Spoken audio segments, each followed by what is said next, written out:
welcome to the show. How did you get into this? It was super unexpected. That's why I love the title of the show. And I say, man, if they can do it, I can do it. I got to figure out how to spell that damn word if I'm going to be calling myself an entrepreneur. I still can't. It's so funny. My father was selling knishes and sold my mom a knish. That's amazing. What a sale. You had red hair for about the first 20 minutes I knew you, and then it went gray.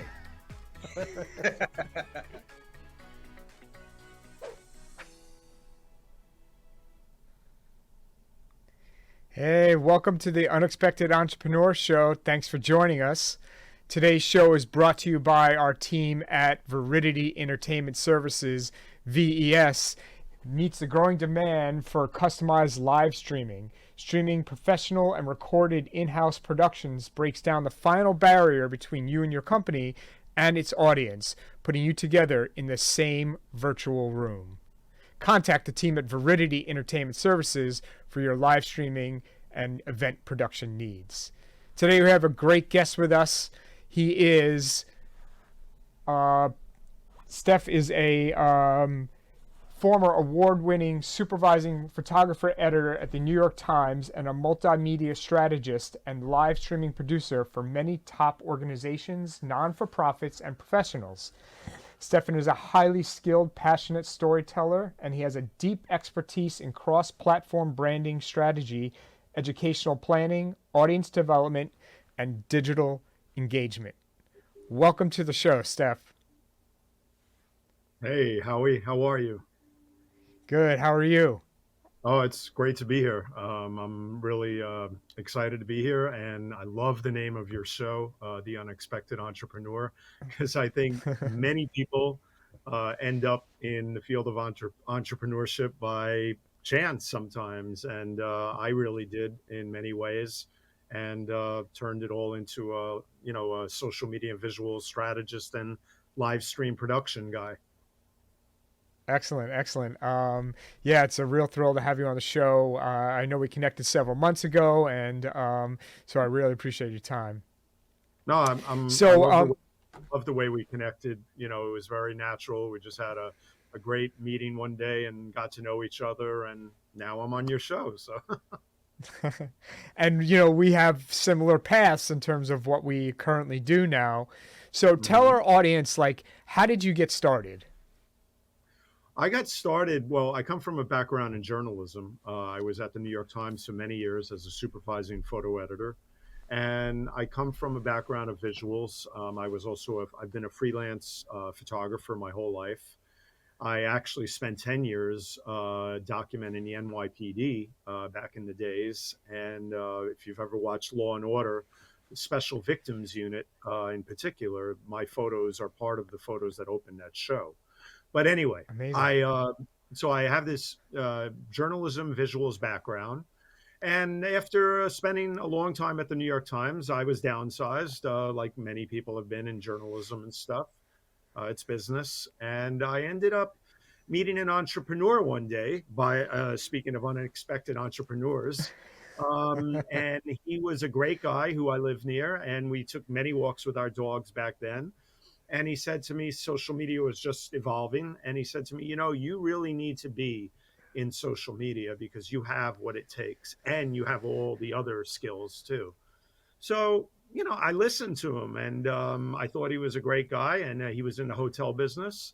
And we ended up doing business together. And I've made my way forward into social media, working for a couple of hotels in New York City as a social media ambassador. And that was cool.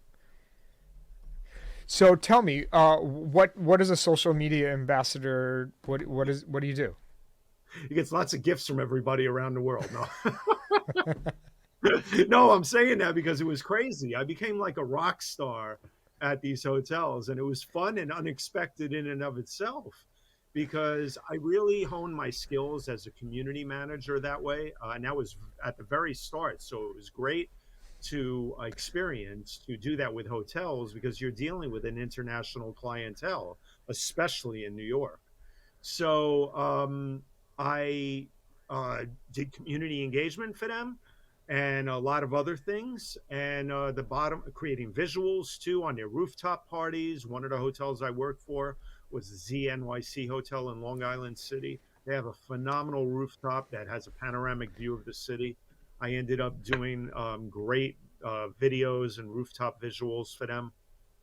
But the thing that I really was proud of is that learning how to be a great community manager. Because if you can be a community manager for hotel guests from around the world, then you can do it for anybody, because it is a tough crowd. Because you know what?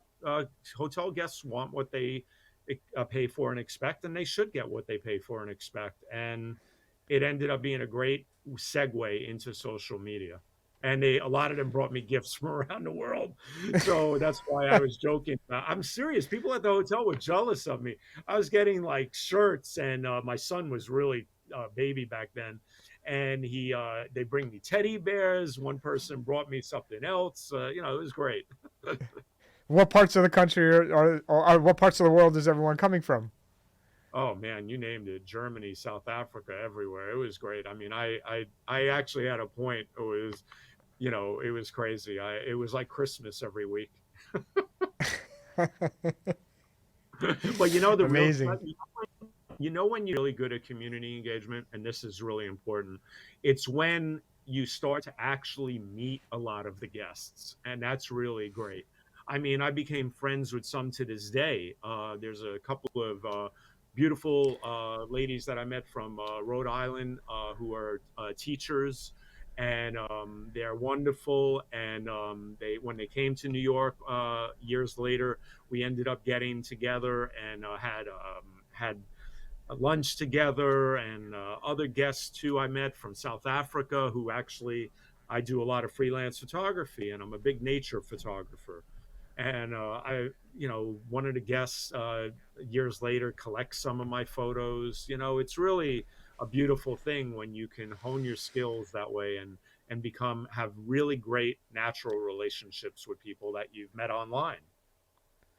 Now, let's go back to the New York Times for a second. As a photo editor, were you actually taking pictures for the Times, or were you just kind of the layout design person?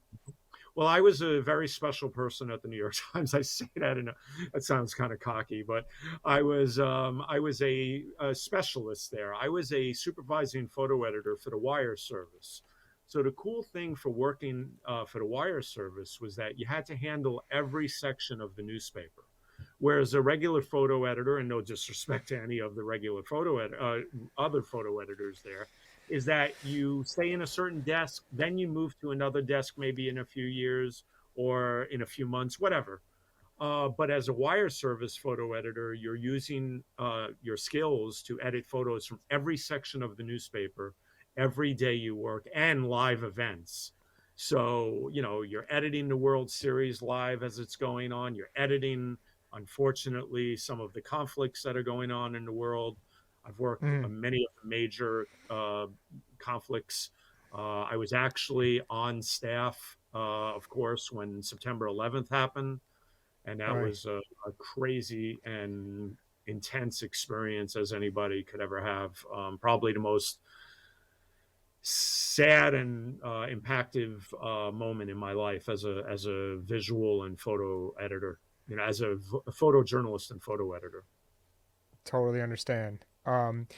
Actually, and I'm kicking myself now that we're sitting here talking about this, because I have a second or third cousin whose last name is Kaplan, because my mom's maiden name is Kaplan, who was a New York Times photographer. So we have family photos. My mom has photos that he took with Albert Einstein, Mickey Mantle, that he took and I can't recall his first name, but his last name was Kaplan. And he was a New York Times photographer for his entire career. I'm trying to think right now because I'm drawing a blank, but was his name Saul?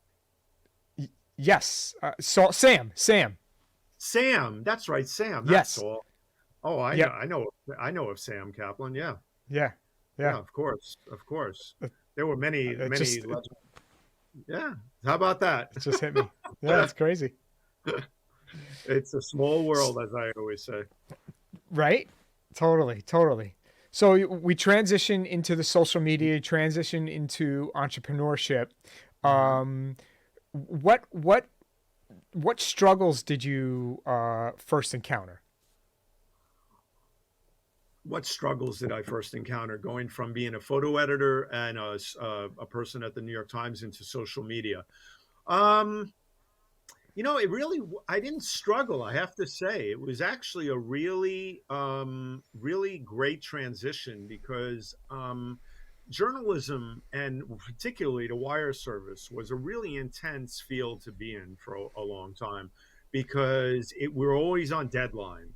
So when you think about it, social media being so rapid paced, there really was an intense similarity, to the two fields.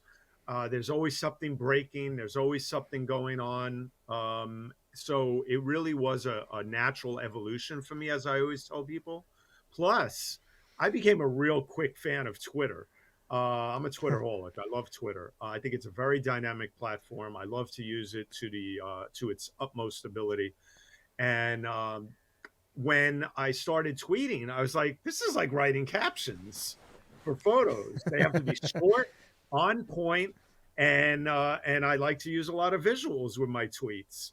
So it really was smooth. Now the segue that was difficult, and I always tell my students this because I teach a class at FIT, the Fashion Institute of Technology, which is a lot more than fashion. It's a incredible tech school and everything else. But it's a wonderful school. I'm always proud to be an adjunct there. And I teach a 3-hour class every spring to photography students on the fundamentals of social media.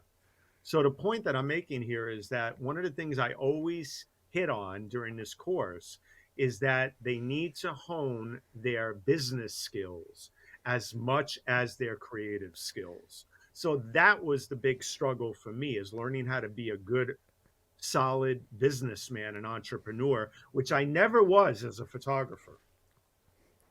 Right, because you're the salesperson, you're the invoice person, you're the paper, Mhm. as you're doing everything, and you're only as good as your last performance, and That's right. you're not going to get other jobs unless you sell. That's It's right. That's right. You have to know how to sell yourself, and that was easy for me because I've always been a natural salesman. But keeping everything straight is the hard Mhm. part, and that's why a lot of entrepreneurs fail in the long run. Is because of bookkeeping and this and that and other Yep. things.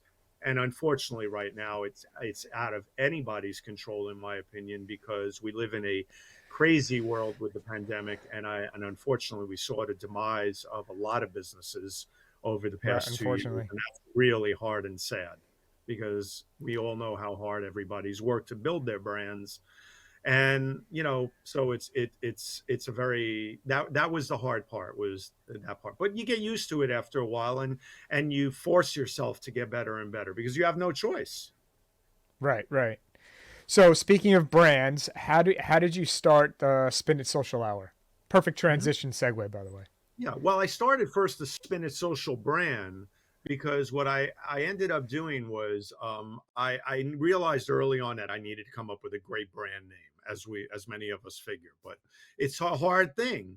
I owe it all to my dog. I'll always say this story because I love this story. It's a quick one, but I was walking my poor old dog Francis one day, and it was a great day. We were taking a long walk. I always do my best thinking on long walks, so I love to spend time in nature. And I was trying to think of a show. So I thought of the oldest term in the book, which is spin it. My wife used to be a big fan of Mad Men. So that's the biggest term in marketing, when you spin something. And social. So Right, I was right. like, spin it social. Wow, that really works. So I ran home. The poor dog was running behind me. He was getting older. And he was like, oh, dude, can you slow down? I ran down to my office and I opened up my computer and I started taking out, searching for it, and I took it out everywhere. Now, the interesting thing was that somebody had social spin it online, but they did not have Oh. spin it social. And I was like, social spin it, that doesn't work, but spin it social works. So I took it out everywhere. And that's the other thing I teach my students at FIT, is to take out a brand name everywhere. And every time something starts up, I don't care what it costs, take it out because you will want it one day. Totally right. So Totally right. so I started branding myself, and I was approached by a Brazilian, a lot of entrepreneur stories here. I was approached by a Brazilian entrepreneur friend of mine named Flavio Masson. And Flavio is always the guy I credit with bringing me into the fold of true entrepreneurship, because Flavio joked to me one day that, hey, Steph, after we had gotten to know each other for a few years and we had dinner, we became great friends. He said, I have these executives I want you to meet from a little company that I work with. And he was joking because that little company ended up being AARP. And I was like, AARP, really? So we went to dinner. We ended up talking. They loved what I was about visually and journalism wise. And they knew I knew my social media stuff.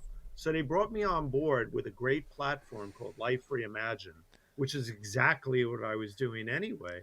And I ended up working with Life Reimagine, and I became a go-to person as an executive coach. Now that was great because I got to use my skills I was able to use my skills to teach high-level executives how to use social media properly. And that's a great way to continue building your brand and everything else. And I also work for the Life Reimagine platform as a contractor, helping them build out their social media presence. Right. So then you have the social media presence, you started the Spin It Social, and then Right. how did you get into and why live streaming? So the next phase was that one of the executives from AARP, who's my best friend to this day, Emilio Pardo. Emilio Pardo is a lot of people say some people are visionaries. Emilio Pardo is a true entrepreneurial and branding visionary. And he really liked what I was about, and we were great friends. So he brought me on board Jackson, which is an annuities company, but I ended up working for their charitable foundation. So as I was working with the Jackson Charitable Foundation, I launched their entire social media presence for them. They had a platform teaching kids about money management. Now that was great. But I ended up working with Discovery Education and Junior Achievement. And as I worked with them, they had this contest where they had to do live streams. And they would want to live stream the school that they were giving away $10,000 to for this major contest, where kids would write essays about money management and what they learned through the Cha-Ching, it was called, program, and a series of videos, animated videos. Anyway, so I started doing live streams on Facebook before live streaming became the rage.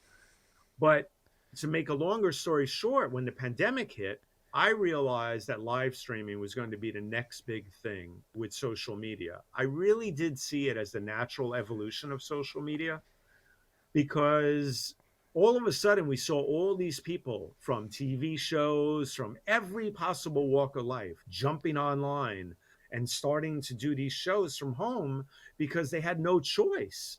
I mean, everything was being set up at home. So I said Yeah. I was not going to miss this boat. And I jumped into it, and I started doing live stream production and learning it with a few entrepreneurs. And Sri Srinivasan is one. And I started working with Sri on a lot of productions. We covered the Pulitzer Prizes live. We did a lot of things. Well, that was actually pre-pandemic. But when the pandemic hit, I worked with him on many other productions virtually. And I said to myself, okay, I'm going to keep working with people, but I need to learn how to do my own stuff too, because that's where you really learn. So I started something called the Spin It Social Hour, and I combined it with my passion for photography because I felt really heartbroken that photographers were getting hit so hard because they were losing their shirts, because all of them were doing live events mainly and other live things, and they couldn't bring people to their studios or portrait shoots and everything else, and they were getting shut down. So I wanted to create a show where photographers could share their work and journeys, and that's what I called it, the Spin It Social Hour, where photographers can share their work and journeys. Yeah, I think we have a clip of The that show, so we'll roll that now. Good afternoon. Welcome to the 50th Spin It Social Hour, live from Photoville.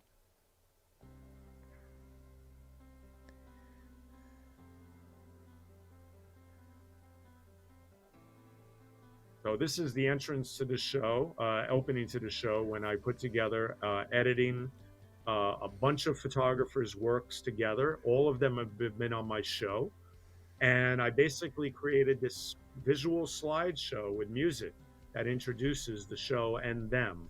One photographer every time I had a show, but I wanted something very impactful to show and illustrate. And David Gonzalez was my 50th guest, and you'll see that in a second.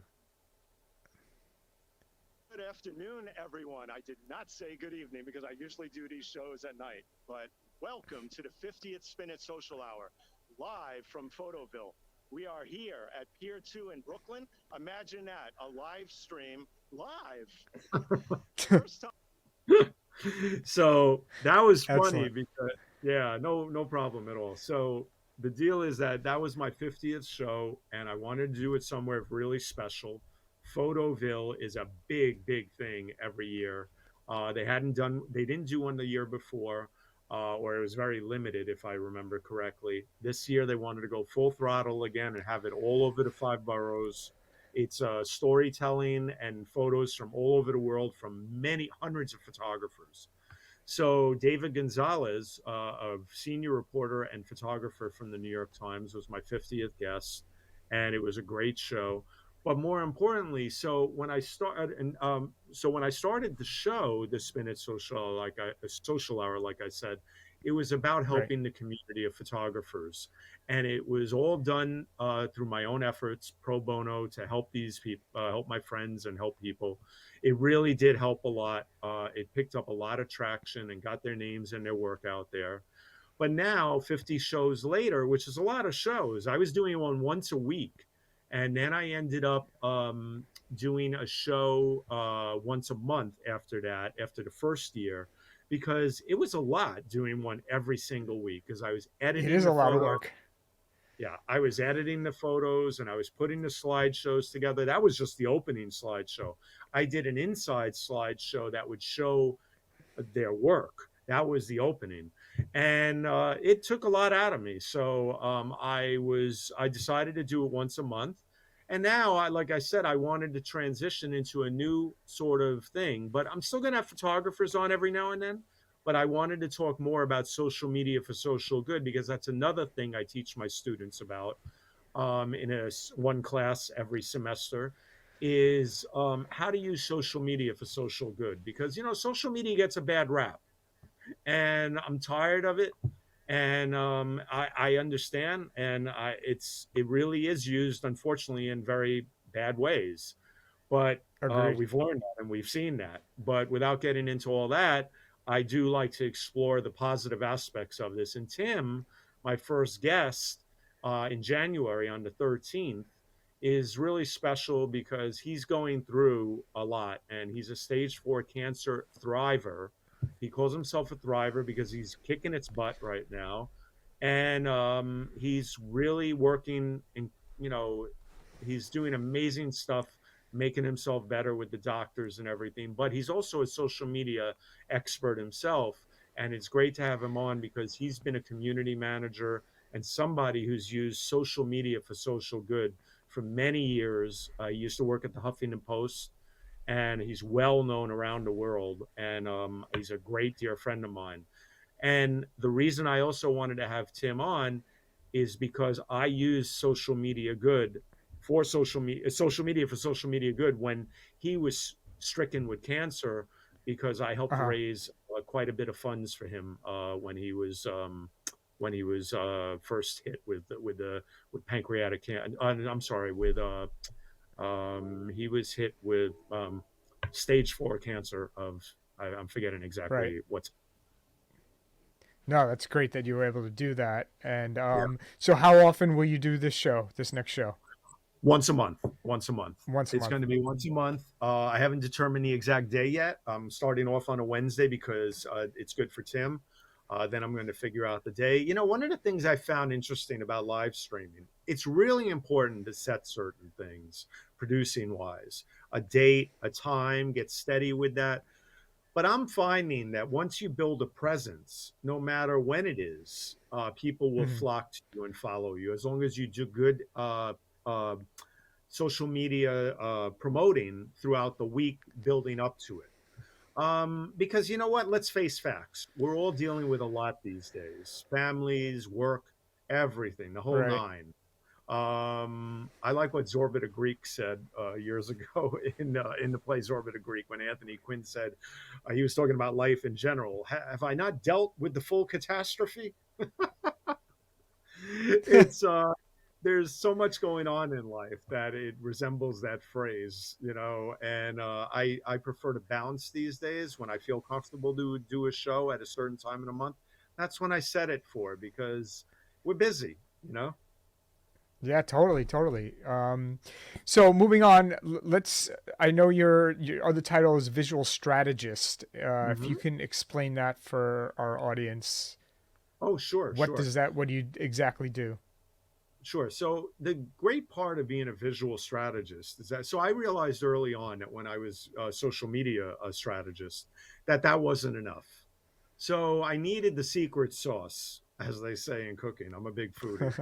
So I needed the secret sauce, and the secret sauce was my visual background. And because I had the journalism, I had the communications and everything else, and the crazy networking skills, which is just in my DNA. It's being a New Yorker. I always create conversation with everybody, so I was a natural networker.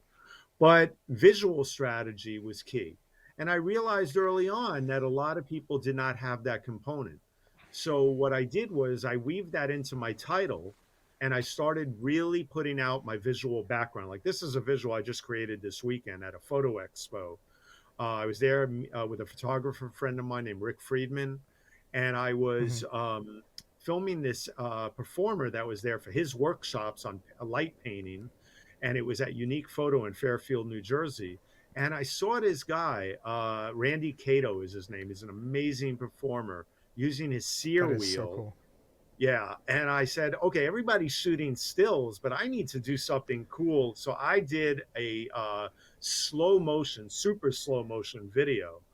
And I just thought that with the lighting and that sequined outfit and everything that was created by aerial artistry, from what I know, that it was just an amazing moment to get on video. And so I did this slow motion video. And as you saw, it's super cool. So then what I'm going to do with this, which I've done already, I put Lenny Kravitz's I Want to Fly Away to it, fly away onto it. And it's really cool when that is explained. But yeah, of course, with rights and royalties, you have to be careful using music Right. with video. So I didn't put it on this so your throw doesn't get stripped off any channels.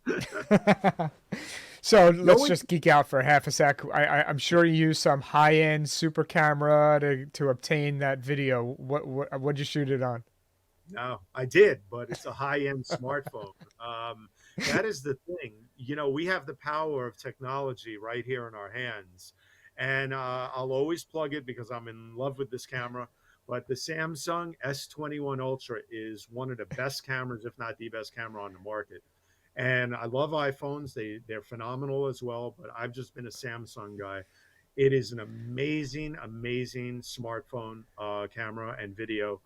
So, but you have to learn how to use it. So, as I teach workshops in smartphone photography as a side passion of mine, and one of the things that I always geek out on people with is that you need to learn every function of your smartphone before you need it one day. So you can't expect to know something when you need it. You have to learn it in advance, right? So always experiment. Always, what my hashtag online is, just create.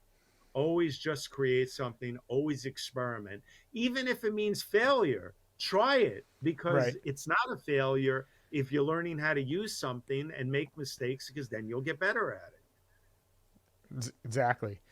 So you for our know? audience, everyone with a phone like yours or iPhone, or whatever, you can live stream anything from anywhere.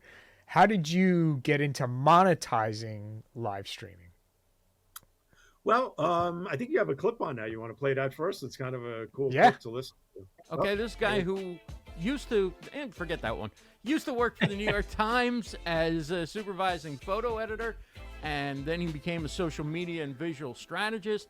And recently, he's added live streaming to his mix of professional tools that he can deliver for people. And Steffen started doing a show, and he was doing it every single week, I believe. It was phenomenal, featuring photographers, great guests, lots of preparation put into it. And he found a way to monetize by becoming a live stream producer and working with shows and companies and entrepreneurs to produce their content for them and help them put together a show that makes an impact. And so one of the There we go. So to answer your question, Howie, Ross gave me the sizzle clip of a lifetime there. I thank Ross Brand, who's a phenomenal live stream producer, so much. He's one of the guys I really watch a lot and I learn from a lot. Ross is a real senior person in broadcasting and other things. And he leads a thing called Livestream Nation or Livestream Universe. And anyway, I started monetizing live stream by producing. That's really the way that I saw fit to monetize it, because my show was more about the social and give back aspect when I started my show of helping people all the time, even with the new one coming up, which I'll be doing, talking about charities, talking about social impact with social media, great stories, sort of a la CNN heroes, bringing people on and talking how they've used social media for these great causes. But the way I had to monetize it was become a better live stream producer. So, I started building a studio at home. I invested in a studio at home. I got a Mac Mini. I also now am fortunate enough to have one of the new MacBook Pros. And I have a great setup here with a professional mic and other things. Today I'm using my MacBook Pro. I'm testing out the high def, 4K, I believe, webcam that now comes with them. Pretty clear, impressive. Yeah, no, it looks good. Great addition that Mac really needed to do. So thumbs up on that one, man. Because everybody was running out when the pandemic hit. Remember this? When the pandemic hit, everybody was running out buying webcams. It was crazy. It was like, no, they were out of stock everywhere. In fact, the way people were hoarding Purell and other things, techies were hoarding webcams and other things. So we bought 25 Keo Pro webcams, 25 Yeti Blue microphones. Yeah, and then we needed backups to those. So yeah, we were purchasing them for like a year. It was crazy. I couldn't even get one for a while. And then finally my wife was online one day and she saw that someone had this Logitech, whatever, C920. And I was like, grab it. So I grabbed it. And that was the big change. It was a few months into the pandemic. I was using my old MacBook at the time. The camera was not great quality, in my opinion, for live streaming, and I needed to up my game fast, and that wasn't still enough. So now that I have this and other things, one of the things I highly recommend is always experimenting and upskilling with things. And we don't have to have a $5,000 camera to get a great picture. You can either get a new laptop, which is still expensive, or you can use your smartphone. You can use your smartphone and use apps called like Camo app or Arian, I believe. Both are great apps. I particularly like the Camo app. The reason I like the Camo app is because you can download it, and it's really high resolution, incredibly sharp. And the only thing is you're then using your smartphone as your webcam, and you can't use it for anything else while you're doing a live stream, of course. But that's good because it keeps you off your phone while you're doing a live stream. And as a former camera operator, I have a expensive camera shooting.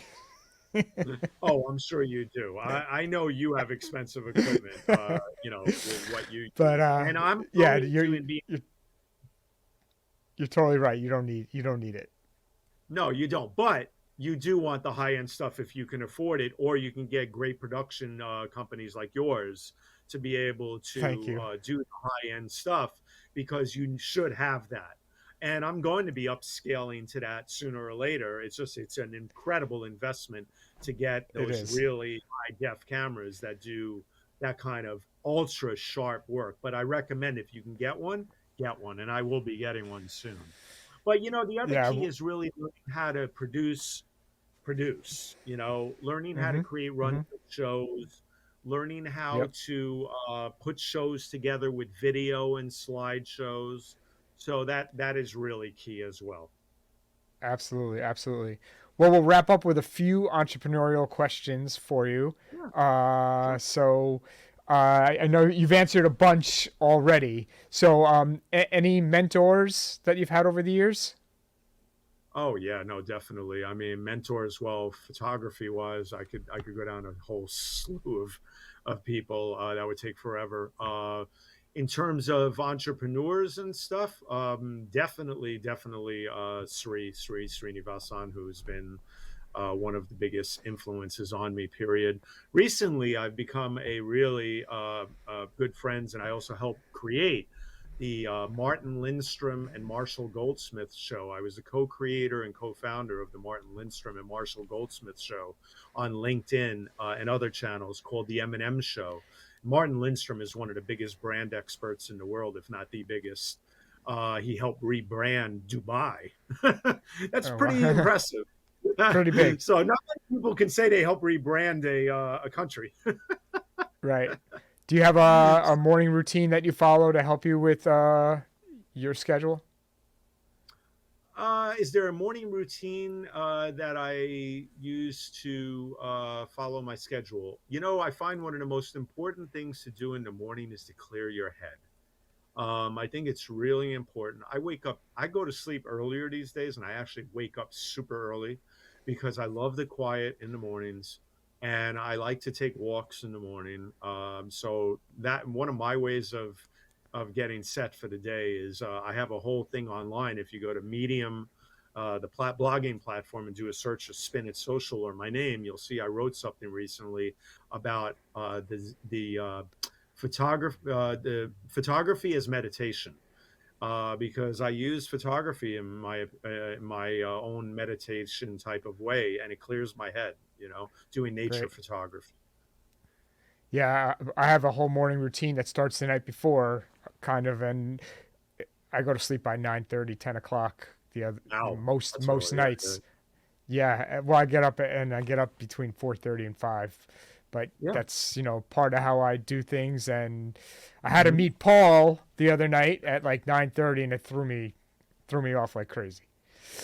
Um, Well, I do think that it's one of the most important things I've done recently is becoming less of a night owl, real late hours, which I got from my years in journalism and working night shifts, and now being more of a more early morning person. I just find my creative juices flow a lot better. And if people follow me on Instagram and Twitter at Spin It Social, they Perfect. can find a lot of my social media and visuals there, and of course find me on LinkedIn. So everything I do has a visual angle.